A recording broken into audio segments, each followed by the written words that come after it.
The white tiger Arvind Adiga का एक प्रसिद्ध उपन्यास है जो भारत में सामाजिक व्यवस्था, गरीबी और भ्रष्टाचार की कहानी एक अनोखे नायक बलराम हलवाई के माध्यम से बताता है। ये उपन्यास एक आत्मकथात्मक पत्रिका के रूप में लिखा गया है, जिसमें बलराम बैंगलोर से चीन के प्रधानमंत्री को लिख रहा होता है। कहानी की शुरुआत होती है बलराम के गृहनगर लक्ष्मणगढ़ नामक गांव से, जहां उसका परिवार अत्यंत गरीबी में रहता है।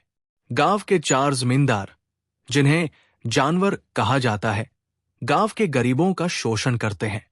बलराम बचपन से ही पढ़ाई में उत्कृष्टता दिखाता है और उसे स्कूल के निरीक्षक द्वारा सफेद बाघ कहा जाता है, जो असाधारण बुद्धिमत्ता और दुर्लभता का प्रतीक है। बलराम की जिंदगी में मोड़ तब आता है जब वो अशोक नामक अमीर जमींदार के ड्राइवर के रूप में नौकरी करता है। अशोक और उसकी पत्नी पिंकी के साथ शहर में रहने का अनुभव बलराम के लिए नई दुनिया का परिचय होता है, जहां भ्रष्टाचार और आर्थिक असमानताएं छाया हुआ है। अशोक परिवार विदेशी परिस्थितियों और नए दौर के प्रति आकर्षित होते हैं, लेकिन वे भी भ्रष्टाचार और नैतिक पतन से ग्रसित हैं। कहानी में बलराम का धीरे धीरे उठना, भ्रष्ट व्यवस्था की समझ और अंततः खुद को बंधन मुक्त करने के लिए कठोर निर्णय लेना दिखाया गया है।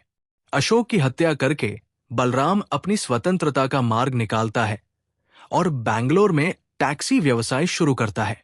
उपन्यास में भारत की सामाजिक जाति व्यवस्था, गरीबी, भ्रष्टाचार और वैश्वीकरण के मुद्दों को तीखे, व्यंग्य और कड़वे सच के साथ प्रस्तुत किया गया है।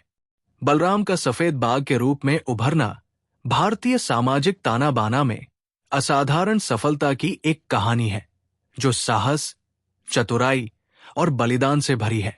ये उपन्यास भारतीय समाज की गहराई से छुपी वास्तविकताओं को बेबाकी से प्रस्तुत करता है और बताता है कि कैसे एक गरीब लड़का अपनी मेहनत और चालाकी से अपने भाग्य को बदल सकता है।